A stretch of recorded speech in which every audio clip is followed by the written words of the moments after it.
अस्सलामु अलैकुम रहमतुल्लाहि व बरकातुहू। रिलीजन का सबसे बड़ा दुश्मन अगर कोई है तो वो रिलीजियस पीपल ही है। This is such a paradox कि लोग रिलीजन से क्यों नफ़रत करते हैं। जो भी नफ़रत करते हैं वो क्यों रिलीजन से नफ़रत करते हैं। क्या वो इसलिए करते हैं क्योंकि उन्होंने कोई स्क्रिप्चर पढ़ा हुआ है रिलीजियस का, या उनका पहला एनकाउंटर जो है वो रिलीजियस पीपल से होता है। वो जब अपने मस्जिद के इमाम को देखते हैं या फिर अपने पंडित को देखते हैं या फिर अपने पादरी को देखते हैं, तो उस वजह से उनको जो है रिलीजन से नफ़रत होती है, या फिर उस वजह से नफ़रत होती है कि उन्होंने कोई किताब पढ़ी हो रिलीजन की, या जो रिलीजियस की जो प्राइमरी स्क्रिप्चर्स हो वो पढ़ी हुई। मुझे तो ऐसा लगता है कि रिलीजन का सबसे बड़ा दुश्मन अगर कोई है तो वो रिलीजियस पीपल ही है। इसलिए क्योंकि आप कुरान में भी देखिएगा कि कुरान जिसको भी एड्रेस करता है वो सबसे पहले तो बिलीवर्स को एड्रेस करता है, मुशरिकीन मक्का को करता है, अहले किताब को करता है।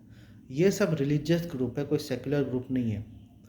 और रिलीजियस पीपल का पूरा ध्यान जो है वो इस बात पे रहता है कि देखो ये सेक्युलर लोग या लिबरल लोग जो है वो कितने गंदे लोग हैं, वो कितने घटिया लोग हैं। ठीक है, उनका हमेशा दूसरे को डाउन करने के ऊपर जो है वो फोकस रहता है। और हालांकि जो सेक्युलर और लिबरल लोग हैं वो लोग को तो फ़र्क ही नहीं पड़ता रिलीजन को, मतलब religion is actually irrelevant to them. उनके लिए वो इररेलेवेंट रहता है और उनके पास इतना टाइम भी नहीं है कि वो जो है रिलीजियस लोगों से बहस करे। वो ऑलरेडी कंक्लूड कर लिया है कि इन लोग से बहस करना जो है वो बेकार है। और यही रीज़न की वजह से लोग जो है वो रिलीजन से मुतनफ़र हो जाते हैं। बोलते हैं यार रिलीजियस स्क्रिप्चर इन लोग का यही सिखा रहा होगा। वो जो हरकतें हैं उनकी रिलीजियस पीपल्स की, वो ढूंढते हैं फिर रिलीजियस स्क्रिप्चर्स में। तो ये सबसे बड़ा पॉइंट है कि जो भी हरकतें हैं मुसलमानों की, वो जो है वो कुरान में ढूंढने की कोशिश की जाती है, हदीस में ढूंढने की कोशिश की जाती है। हालांकि होना तो ये चाहिए कि जो कुरान में लिखा हुआ है वो मुसलमानों पे अप्लाई करना चाहिए कि ये मुसलमान जो है वो फॉलो कर रहे कि नहीं कर रहे कुरान को। लेकिन ऐसा होता नहीं है। होता ये है कि मुसलमान जो फॉलो कर रहा है उसको कुरान के ऊपर जस्टा पोस्ट कर दो। तो इसमें सबसे बड़ी गलती किसकी है? इसमें सबसे बड़ी गलती क्या एक्स मुस्लिम्स की है। एक्स मुस्लिम्स तो है ही इस्लामोफोब, और उनके लिए, और हर एक्स मुस्लिम की बात नहीं कर रहा हूँ, खासकर वो एक्स मुस्लिम्स की बात कर रहा हूँ या इस्लामोफोब की बात कर रहा हूँ जो कि रिलीजन को अब्यूज़ करते हैं। और मतलब उल्टा सीधा आउट ऑफ कॉन्टेक्स्ट, जो कि ज़्यादातर लोग इंटेलेक्चुअली डिसऑनेस्ट ही रहते हैं एक्स मुस्लिम्स में। लेकिन कुछ ऐसे भी एक्स मुस्लिम्स हैं जो कि इन लोग की हरकतों की वजह से इस्लाम छोड़ के गए हैं। और उन लोग एक तरह से देखो, जब भी जो है ना आप कोई किसी को देखोगे, किसी की हरकत देखोगे कि वो हरकतें बहुत ख़राब है, ठीक है, तो आपके पास दो चॉइस है। एक आपके पास ये चॉइस है कि यार ये जो है इसका रिलीजन ही ये चीज़ सिखाता होगा, और दूसरा ये चॉइस है कि मैं इसका रिलीजियस स्क्रिप्चर को पढ़ता हूँ कि क्या ये लोग जो कर रहे हैं सही कर रहे हैं। तो आप देखिएगा मेजॉरिटी ऑफ पीपल हमेशा पहला ही चूज़ करेंगे कि जैसा आप है वैसे आपका रिलीजन है। तो आज जो इस्लाम की बदनामी हो रही है तो वो मुसलमानों की वजह से हो रही है। हम लोग का काम था तौहीद की दावत दे और शिर्क से जो है ये करें, इज्तनाब करें। हम लोग क्या सबसे ज़्यादा शिर्क हो रहा है मज़ार परस्ती के नाम पे। फिर हम लोग को चाहिए कि एक्सट्रीमिज़म को ख़त्म करें, हम लोग क्या एक्सट्रीमिज़म पैदा हो रहा है। और सबसे बड़ी मेरे को दुख और गुस्से की बात तब लगती है कि ये लोग इतने बड़े मतलब मुनाफिक है, इतना बड़े हिपोक्रेट है कि जब कोई वेस्टर्न और सेकुलर बंदा कोई काम करता है, कोई गलत काम करता है तो उसको हाईलाइट ज़रूर करते हैं। लेकिन सेम चीज़ कोई रिलीजियस बंदा वो करता है तो वो बिल्कुल हाईलाइट नहीं करता। जैसे मिसाल के तौर पे ये जितने भी दाइज हैं, सो कॉल्ड दाइज, जो कि आए दिन जो है स्ट्रीट पे जो है लोगों से बहस करते हैं, लोगों से एक तरह से झगड़ा करते हैं, ठीक है, और लोगों की इंसल्ट करते हैं। आप उनके थंबनेल्स सिर्फ देख लेना, आपको पता चल जाएगा कि ये लोग जो है इनको इतनी लिबर्टी दी गई है दूसरे कंट्री में रहने का, उस लिबर्टी का ये लोग ये फ़ायदा उठा रहे हैं कि उस कंट्री का ही बदनामी कर रहे हैं। उस कंट्री के लोग में जाके जो है उनको, क्योंकि फ्रीडम ऑफ स्पीच मिल गया है, तो जो है वेस्टर्न पीपल, वेस्टर्न वुमेन के बारे में जो चाहे वो बकवासियात करते हुए जा रहे हैं, क्योंकि फ्रीडम ऑफ स्पीच है ना। तो सोसाइटी भी थोड़ा सा टॉलरेट कर रही है उनको, लेकिन एक हद तक टॉलरेट करेगी। एक टाइम पे आके वो भी उन लोगों को डिस्कार्ड करना स्टार्ट करेगी। जैसे इससे पहले यहूदियों के साथ क्या हुआ था, डायस्पोरा क्यों हुआ था, कोई भी सोसाइटी फिर यहूदी को एक्सेप्ट नहीं किया था, फिर लास्ट में जो है मुसलमानों ने एक्सेप्ट किया। तो वही चीज़ हो रहा है कि मुसलमान अभी जो है अपने कंट्री से निकल निकल के वेस्ट में जा रहे हैं और वेस्ट की ही बुराई कर रहे हैं वहाँ पर जाकर। और जो उनके घर में ये चीज़ हो रहा है उस चीज़ पे कोई उनको तवज्जो नहीं है। जैसे हलाला हुआ, जैसे ट्रिपल तलाक हुआ, वो कभी भी जो है वो बोले ना अपने उल्मा को गाली दे ना पहले। ये सब किसके वजह से हो रहा है? ये जो ट्रिपल तलाक का कॉन्सेप्ट है, क्या सेकुलर और लिबरल ने घुसाया? ये हलाला का जो कॉन्सेप्ट है, ये क्या कोई सेकुलर और लिबरल ने ये घुसाया? ये जो सेक्स स्लेवरी का जो कॉन्सेप्ट है, जिसकी वजह से आप अल्लाह और रसूल सल्लल्लाहु अलैहि वसल्लम को बदनाम कर रहे हो, ये किसने ये लाया? ये हमारे ट्रेडिशनल स्कॉलर्स का ओपिनियन है कि आप जो है स्लेव से बिना शादी के से इज़्तिवाजी ताल्लुक़ आप क्या कायम कर सकते हो। ये जो ट्रिपल तलाक इन वन सिटिंग जो है, ये हमारे ट्रेडिशनल स्कॉलर्स का है। मैं स्कॉलर्स को 100% जो है ब्लेम नहीं करता हूँ, क्योंकि चलो ठीक है, स्कॉलर से गलती हुई, वो इंसान थे, लेकिन उनके जो फॉलोअर्स हैं उनका काम है ना कि उनकी गलती को रेक्टिफाई करे या उनकी गलती को नहीं फॉलो करे। वो लोग जो है गलती को फॉलो भी कर रहे हैं, उसको जस्टिफाई भी कर रहे हैं और बोल रहे भी ये चीज़ इस्लाम है। अपने उलमाओं के ओपिनियंस को लोगों ने इस्लाम समझ के रखा है। तो तुम ज़्यादा जानते हो भाई, ऐसे उलमा से अच्छा तो है कि आदमी मुल्हिदी बन जाए। आदमी को तो ऐसे ही लगेगा ना।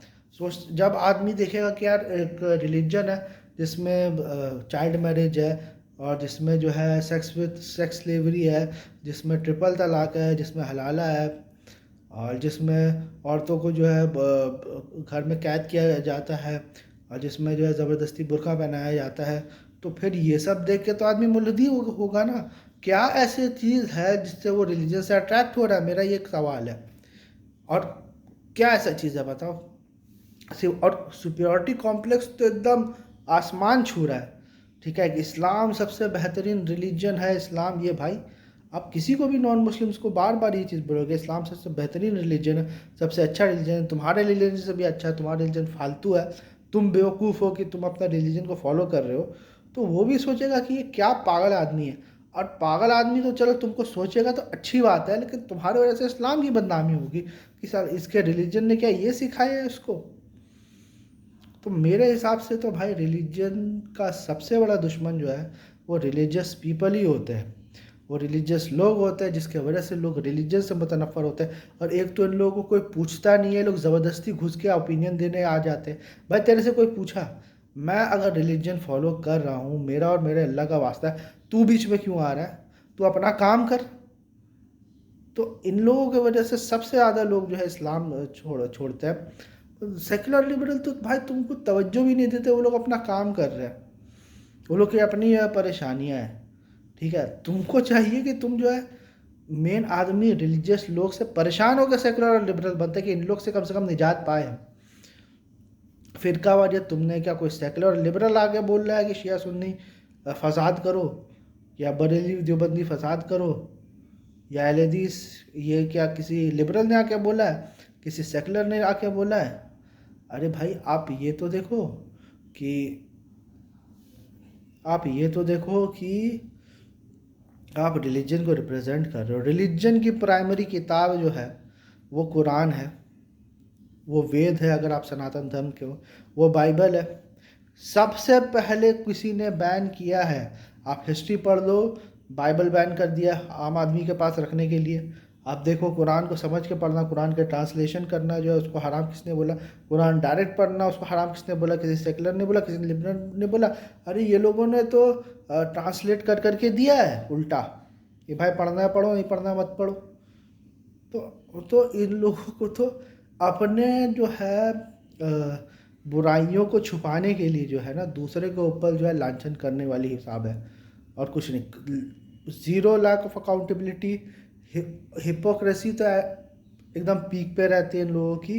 ये बोलते कुछ है करते कुछ है। प्रॉब्लम यही है कि आप जो बुराइयां दूसरों में निकाल रहे हो वो बुराइयां तो आप में खुद में मौजूद है। आप शिर्क की बात करते हो तो वो शिर्क आप भी कर रहे हो, आप बिदत की बात कर रहे हो तो बिदत आप भी कर रहे हो, आप जिना की बात कर रहे हो तो मेरा मुंह मत खुलाओ। जिना तो भाई तुम्हारे उलमा ऐसा कर रहे हैं, वो लोग तो सेक्स स्लेवरी के कायल है, वो लोग जो बिना शादी के, हाँ, और वो लोग जो है चाइल्ड मैरिज के कायल है, और वो लोग जो है इवन जो है अगर आप देखना इब्ने कसीर वगैरह पढ़ना तो उससे भी आपको पता चल जाएगा कि पहले के उलमा जो है वो जो है मतलब पीडोफाइल भी थे। तो अपना अपनी जो गंदगी है उसका बवाल जो है अल्लाह और रसूल सल्लल्लाहु अलैहि वसल्लम के ऊपर जो है वो आपको थोपना, ये देखना ये कितनी गलत बात है, कितनी गलत बात है। अल्लाह इन लोगों से इंतकाम ले, मैं तो यही बोल रहा हूँ। ये लोग जो है रिलीजन का नाम बदनाम कर रहे हैं, ये लोग जो रिलीजन प्रैक्टिस कर रहा है उनका जीना हराम कर रहे हैं। वो लोग रिलीजन को इस तरह से पेश कर रहे हैं कि वो उसको प्रैक्टिस किया ही नहीं जा सकता। ये लोग की हिपोक्रेसी पीक में मैं ये बोलता हूँ कि सबसे बड़ा मसला जो है अभी मुसलमानों का है, जो चैलेंज फेस हम लोग कर रहे हैं, it is not about secularism और लिबरलिज्म और democracy, it is about the निफाक, the hypocrisy of the Muslims that we are facing, कि हम लोग जो बोलते हैं वो करते नहीं। दैट्स द मेन थिंग कि अगर तुम इतने अच्छे हो तो तुम दिखाओ ना कि तुम क्या क्यों नहीं तुम अच्छे हो। तुम्हारे अंदर शिर्क है, तुम्हारे अंदर बिदत है, तुम्हारे अंदर हर वो बुराई है जिसको जो है तुम वेस्ट में दिखा रहे हो। हाँ, वेस्ट में भी बुराई है, मैं ये डिनाई नहीं कर रहा कि वेस्ट में बुराई नहीं है, but at least they are not hypocrite. वो लोग जो करते हैं वो डंके की चोट पे करते हैं। अगर कोई गलत काम भी कर रहे तो डंके की चोट पे कर रहे ताकि सामने वाला उसको कॉल आउट कर सके। तुम पायटी भी देख, तुम पायस भी बनते हो और सेम काम करते हो, तुम पायस भी बनते हो सेम काम करते हो। और एक और चीज़, तुम्हें रिलीजन को डिफेंड नहीं करना है, यही कैच है। देखो समझो इस चीज़ को, जो लोग ने इस बात को समझ लिया है ना उन्होंने रिलीजन को अंडरस्टैंड कर दिया। ये जो दाइज है, ये जो मौलवीज है, इनका मेन काम रिलीजन को डिफेंड नहीं करना। ये लोग रिलीजन को एक्चुअली डिफेंड नहीं कर रहे, तो फिर ये लोग किस चीज़ को डिफेंड कर रहे हैं? ये लोग अपनी अना को डिफेंड कर रहे हैं, ये लोग अपने ईगो को डिफेंड कर रहे हैं, ये लोग अपने ट्रेडिशन को डिफेंड कर रहे हैं। It's not about religion, it's about the tradition, it's about power. ठीक है, ये पूरा पावर पॉलिटिक्स है, इट्स पावर डायनामिक्स है। ठीक है, और it's about protecting their own elders, कि हमारे बुजुर्ग ने ये कहा कि वो दूसरे से तो चाहते हैं कि सामने वाला अपने बुजुर्ग को छोड़ के एविडेंस के बेस पे जो है फैसला करे, लेकिन सबसे बड़े मुकल्लिद ये खुद ही है कि ये लोग जो है अपने उलमा के खिलाफ कुछ नहीं सुन सकते, अपने उलमा की गलतियाँ बिल्कुल नहीं मान सकते। मानना तो दूर की बात, वो आपको सेकुलर बोल देंगे, वो एक मुसलमान को सेकुलर बोल देंगे, वो एक मुसलमान को ज़िंदगी बोल देंगे कि वो ये ज़िंदगी है, ये तो लिबरल हो गया, ये तो मुनकरीन हदीस हो गया। हालांकि दुनिया का कोई ऐसा बंदा नहीं है जो मुनकरीन हदीस नहीं है। बताओ मेरे को एक बंदा बताओ जो सारी की सारी हदीसें मानता है। तो भाई तुमने भी हदीस का इनकार किया, हमने भी हदीस का इनकार किया, मैं मुनकरीन हदीस से और तुम अहले हदीस कैसे हो गए? ठीक है, अगर तुम ये बोलते हो कि फ़ला फला आदमी जो है फ़ुक़हा का मुक़ल्लिद है, तुम भी तो मुहद्दिसीन के मुक़ल्लिद हो कि मुहद्दिसीन सही बोलते हो तो सही मानते हो, ज़ईफ़ बोलते हो तो ज़ईफ़ मानते हो, मौज़ू बोलते हो तो मौज़ू मानते हो। तुमने तो मिला भी नहीं है रावियों से, तुम्हें कैसे पता? हम ये बोलते हैं कि हर हदीस को कुरान की रोशनी में समझा जाए, उसकी एक्सेप्टेंस और रिजेक्शन कुरान के इसमें होना चाहिए। मैं उसूलुल मुहद्दिसीन को कंडेम नहीं कर रहा हूँ, लेकिन उसके बाद उससे ऊपर भी अगर कोई उसूल है वो कुरान का उसूल होना चाहिए। तो जो बंदा तुमको कुरान की दावत दे उसको तुम ज़िंदीक बोलो, जो बंदा तुमको कुरान की दावत दे उसको तुम लिबरल बोलो। ठीक है, तो तुम मुनाफिक हो। प्रॉब्लम ये है।